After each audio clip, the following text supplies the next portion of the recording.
සුබ දවසක් වෙනදා වගේම අදත් මගෙත් එක්ක මගේ YouTube channel එකත් එක්ක එකතු වෙලා ඉන්න ඔයාලා හැමෝටම මුලින්ම මම ලස්සන ෆ්‍රොක් දෙකක් කපාගෙන තියෙනවා. ඒක මහානක මම අපි කතා කරමු. ඒ ෆ්‍රොක් දෙක විතරක් නෙවෙයි තව ෆ්‍රොක් තියෙනවා. ඉතින් අපි අද කතා කරමු සාර්ථකත්වය ගැන. ඇත්තටම සාර්ථකත්වය කියන්නේ මැජික් එකක් නෙවෙයි. අපි මහන්සි වෙලා කැප වෙලා ලබා ගන්න ඕනි දෙයක්. අපිට වාසනාවට ලැබෙන දේවල් වලට වඩා අපි කැප වෙලා මහන්සි වෙලා උනන්දුවෙන් ලබා ගන්න සාර්ථකත්වයේ කල්පවැත්ම වැඩි. අපි සාර්ථකත්වයට යනවා නම් ඇත්තටම අපිට සමාජයෙන් එන පීඩන වලට මුහුණ දෙන්නම වෙනවා. මොකද ඇත්තටම මල් වගේම අපිට ගල් මුල්නුත් හම්බෙන්න පුළුවන්. දැන් ඇත්තටම ඔයා මහාන කෙනෙක් නම් ඔයා චුට්ටක් හිතන්නකෝ අපිට සමහර කස්ටමර්ලා එනවා ඒ කස්ටමර්ලට අපි මොන ඇඳුම මහලා දුන්නත් මොන විදියට එයා පෙන්නනම ඩිසයින් එක මහලා දුන්නත් කවදාවත් එයා හොඳයි කියන්නේ නැහැ. තන තන ගිහිල්ලා අපේ වැරදි කිය අපි මහාන විදිය හොඳ නැහැ කිය අපිට දොස් කියන අය ඉන්නවා. තව කස්ටමර්ලා පිරිසක් ඉන්නවා අපි මොන විදියට ඇඳුමක් මහලා දුන්නත් ඒගොල්ලෝ හරිම ලස්සනයි කියලා ඒ ඇඳුම අඳින අය ඉන්නවා. එතකොට ඒගොල්ලෝ අපිට තන තන ගිහිල්ලා අපේ හොඳ කියන කස්ටමර්ලා ඒ වගේ අයත් ඉන්නවා. ඒකට විසඳුම ඇත්තටම හරිම සරලයි. අපි ඒව මග හැරලා ඉන්න ඕනි. ඒ කියන්නේ අපිව ගණන් ගන්න හොඳ නැහැ. මේ කණෙන් අහලා මේ කණෙන් පිට කරලා එහෙම ඉන්න ඕනි. අපේ කන ඇතුළටවත් ඔළුව ඇතුළටවත් ඒ කිසිම දෙයක් ගන්න හොඳ නැහැ. අපි මේ මිනිස්සුන්ට උත්තර දීදී ඉන්න ගියොත් එහෙම ඇත්තටම වෙන්නේ අපිට අපි යන ගමන යන්න බැරි වෙන එක. ඇත්තටම අපිට සාර්ථකත්වය හරි ලේසියට හම්බ වෙන්නේ නැහැ. මං කලිනුත් කිව්වා වගේ අපි ඒකට කැප වෙලා මහන්සි වෙලා වැඩ කරන්න ඕනි.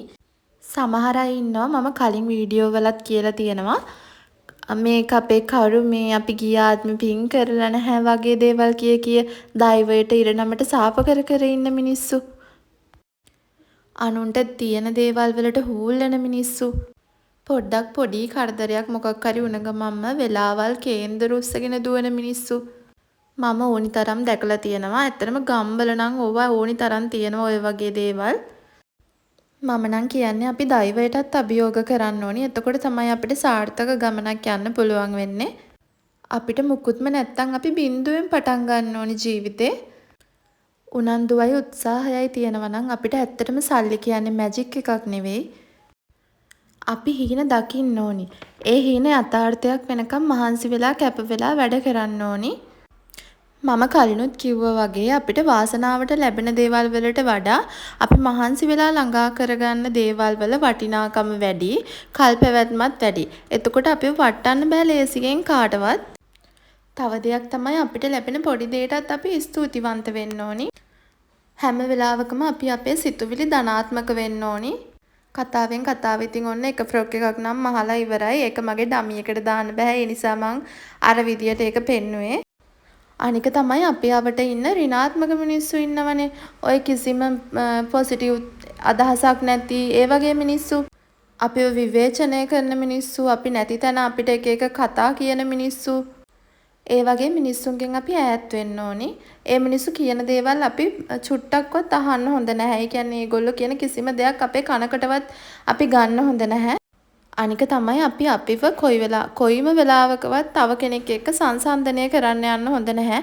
ඒ කෙනාට ඒ දේවල් තියෙනවා මට ඒ දේවල් නෑ වගේ දේවල් හිතලා අපි වෙන්න ඕනි. අපි අපේ වටිනාකම හදා ගන්න ඕනි. අපේ ජීවිතේ සාර්ථක කරගන්න නම් අපි ඉස්සෙල්ලම තබන්න ඕනි පළවෙනි පියවර තමයි අපි අපේ මනස නිදහස් කරගන්න ඕනි. අපේ ඔළුව ඇතුලේ පිරීලා තියෙන නරක සිතුවිලි අපි අයින් කරගන්න ඕනි. නරක සිතුවිලි වෙනුවට අපේ ඔළුව ඇතුලට අපි දාගන්න ඕනි මට ඒක කරන්න පුළුවන් වගේ ධනාත්මක සිතුවිලි. අපි නිකරුණේ කාලය කන්න හොඳ නෑ. මොකද අපිට තියෙන හරිම සීමිත කාලයක්. අපිට පුළුවන් උපරිමයෙන් අපි වැඩ කරන්න ඕනි. කතාවකුත් තියෙනවනේ අර මහන්සි වෙන්න ඕනි කාලේ හාන්සි වුණොත් හාන්සි වෙන්න ඕනි කාලේ මහන්සි වෙන්න වෙනවා කියලා. ඒ වගේ ඉන්න හොඳ නැහැ. අපිට පුළුවන් මේ තරුණ කාලේ අපි පුළුවන් උපරිමයෙන්ම වැඩ කරන්න ඕනි. තව දෙයක් තමයි අපි කරන්න යන වැඩ කිසිම කෙනෙක්ට අපි කියන්න හොඳ නැහැ. ඒක කරලා ඉවර වෙනකම්ම කතාවකුත් තියෙනවනේ කටවරද්ද ගන්න හොඳ නැහැ කියලා.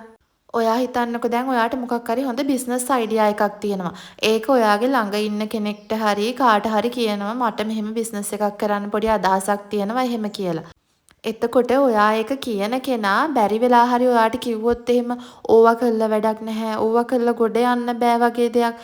එතනින්ම ඔයාගේ අදහස විනාශ වෙලා යනවා. ඒක නිසා ඇත්තටම අපි කරන දේවල් සාර්ථක වෙනකන් කිසිම මිනිසෙක් එක්ක ඒ දේවල් කියන්න යන්න හොඳ නැහැ.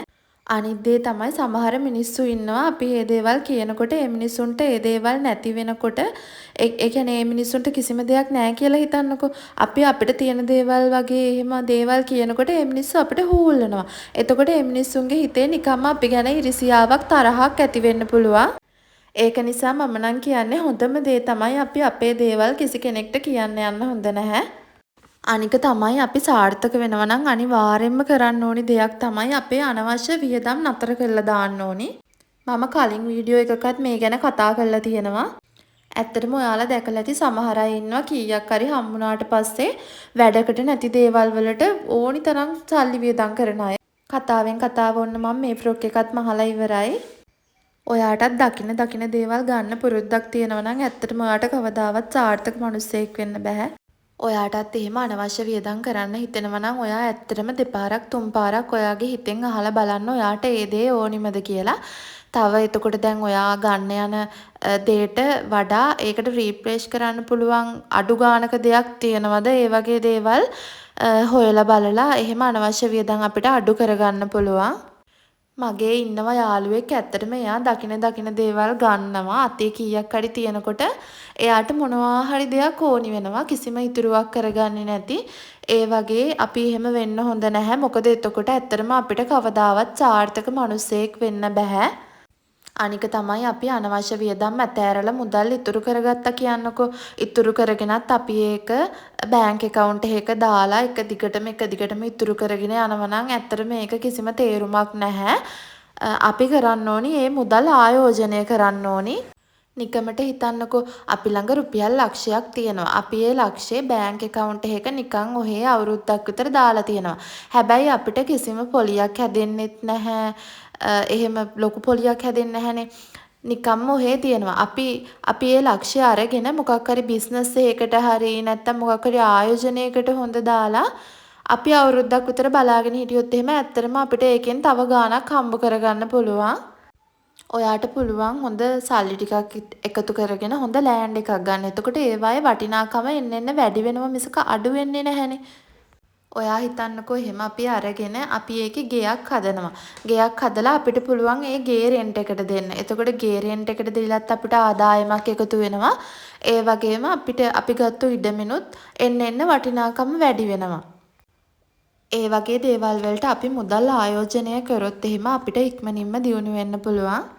කියමනක් තියෙන්නේ අර සල්ලි පැටව ගහනවා කියලා. එහෙම වෙන්න නම් අනිවාර්යයෙන්ම අපි ආයෝජනය කරන්න ඕනි. නැත්තම් ඔයා මොකක් හරි පොඩි බිස්නස් එකක් පටන් ගන්න ඕනේ. එතකොට අපි ආස විදියේ ලයිෆ් එකක් අපිට ගත කරන්න පුළුවන්. අපිට සාර්ථක වෙන්නත් පුළුවන් වෙනවා.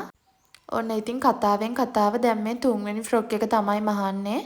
මේකත් හරි ලස්සන ෆ්‍රොක් එකක්. හැබැයි මට මේකේ වීඩියෝස් මහලා අන්තිමට වීඩියෝස් මුකුත් ගන්න උන්නේ නැහැ. ඒ කස්ටමර් ඇවිල්ලා මේ ෆ්‍රොක් එක ඉක්මනට අරගෙන ගියා. ගෙදරට වෙලා ඉන්න ගමන් ඇත්තටම හොඳ ගාණක් හොයාගන්න පුළුවන් මේ මහන්න හරියට පුරුදු වුණොතින්. ඒ කියන්නේ ඔයා ඇඳුම්ම මහන්න ඕනේ නැහැ. මහන්න ඕනි තරම් දේවල් තියෙනවා ඇත්තටම. පාපිසි මැහුවත් මොනවා මැහුවත් ඇත්තටම ගෙදරට වෙලා ඉඳගෙන ගෙදර වැඩ කරගෙන හොඳ ගාණක් හොයාගන්න පුළුවන්. හොඳ රස්සාවක් මේක ඇත්තටම. මම ස්කෝල් එකෙන් අවුට් වෙච්ච ගමම හිතාගෙන හිටියේ ඇත්තටම මම සැලොන් කෝස් එකක් කරනවා කියලා. පස්සේ අපේ ගෙදර කට්ටිය ඒකට කැමති වුණ නැති නිසා තමයි මම මැහුම් තෝරගත්තේ. අදටත් මම ඒගොල්ලන්ට ස්තුති වෙනවා.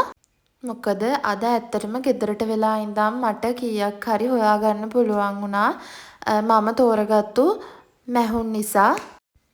ඇත්තටම මැෂින් එකක් තියෙනවා නම් මහන්න ගවුම්ම මහන්න පුරුදු වෙන්න ඕනි නැහැ. කොට්ට උර මහන්න පුළුවන්, බෙඩ්ෂීට් මහන්න පුළුවන්, බෑග් මහන්න පුළුවන්. මහන්න ඕනි තරම් දේවල් තියෙනවා. මම කලින් කිව්වා වගේ ඒ එක දෙයක් පුරුදු වෙලා හරියට කරොත් ඇත්තටම ගොඩ යන්න පුළුවන්. අන්ඩර් ස්කර්ට් මැහුවත් ඒත් විකුණ ගන්න පුළුවන්. කිව්ලට් මැහුවත් ඒත් විකුණ ගන්න පුළුවන්. කාටවත් අත නොපා ජීවත් වෙන්න පුළුවන්. ඇත්තටම මම හරිම ආදරේ මැහුම් වලට. ඒ කියන්නේ මට දැන් මැෂින් එක උනත් මගේ ජීවිතේ වගේ ඒ තරමට මම මැහුම් වලට ආදරේ. ඔන්න දැන් මේ ෆ්‍රොක් එකෙත් අන්තිම ටික යන්නේ. මම දැන් මේ තව ෆ්‍රොක් එකක් තියෙනවා ඒකත් කපන්න හැදුවේ. මොකද ඒකත් අද හවසට ගෙනියන්න එනවා කිව්ව හදිස්සි එකක්. මේ ෆ්‍රොක් එක උරපටි ෆ්‍රොක් එකක්. උරපටි දාලා තට්ටු දාලා තමයි මේ ෆ්‍රොක් එක කරන්නේ. මම ඊළඟ වීඩියෝ එකෙන් ගේන්න හිතාගෙන ඉන්නවා ඔයාලට උරපටි ගවුමක් මහන විදිය. මට කමෙන්ට් එකක් දාන්න. ඒක මම ගේන්නද එපාද කියලා. ඉතින් සාර්ථක පුද්ගලයෙක් වෙන්න අන්තිම කාරණේ තමයි මම අද කියන අපි හැම නිතරම වගේ විවේචනය කරනවා නම් මිනිස්සුන්ව එහෙම කරනවා නම් අපිට ඇත්තටම සාර්ථක වෙන්න බෑ.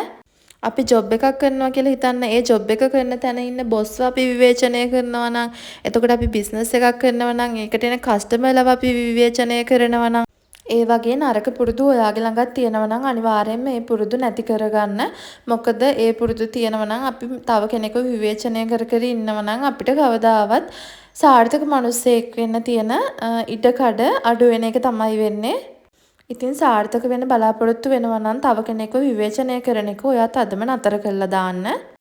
තව දෙයක් මතක් කරන්න ඕනි මාව සබස්ක්‍රයිබ් කරපු නැති කෙනෙක් මගේ වීඩියෝස් බලනවා නම් මාව සබස්ක්‍රයිබ් කරන්න කියලා ආදරයෙන් මතක් කරනවා. ඒ වගේම ඔයාලගේ අදහස අනිවාර්යයෙන්ම කමෙන්ට් එකක් දාන්නත් අමතක කරන්න එපා. ඔයත් හරියට ගඟක් වගේ වෙන්න අහුමුළු වලින් හරි රිංගලා හරි ලස්සනට ගලාගෙන යන්න පුළුවන්. ජීවිතේ මොනතරම් ප්‍රශ්න තිබ්බත් මොන බාධක තිබ්බත් අපි අපේ ගමන හදා ගන්න ඕනේ. අපි යන මාවත හරි ලස්සනට සරස ගන්න අපිට පුළුවන් වෙන්න ඕනේ. ඉතින් ඇත්තටම මගේ ප්‍රාර්ථනාව තමයි අමාරුවෙන් දියුණු වෙන්න උත්සාහ කරන හැම කෙනාටම හරියන්න ඕනි. ඉතින් ඔයත් ඇත්තටම සාර්ථක වෙන්න හිතාගෙන ඉන්න කෙනෙක් නම් මම හිතනවා මේ වීඩියෝ එක ඔයාට පොඩි හරි උදව්වක් වෙයි කියලා. උත්සාහය අත් නොහැර අපි එකම අරමුණක් වෙනුවෙන් වැඩ කරොත් අනිවාර්යයෙන්ම අපිට දියුණු වෙන්න පුළුවන්. කතාවෙන් කතාව මේ ෆ්‍රොක් එකෙත් අන්තිම ටිකට ඇවිල්ලා තියෙන්නේ. මම part time job එකකුත් කරන නිසා ඒකට යන්නත් ඕන නිසා තමයි මම මේ ඉක්මනට මහලා මේකත් ඉවර කරන්නේ. ඉතින් ඒ ෆ්‍රොක් එකත් මහලා ඉවර වෙලා මම ලේස්ති වුණා. මට තියෙන්නේ ඇත්තටම night shift එකක්. ඉතින් ආයෙත් ඉක්මනටම වීඩියෝ එකකින් හම්බෙමු අපි. එහෙනම් ඉතින් අදට ගිහිල්ලා එන්නම් bye bye.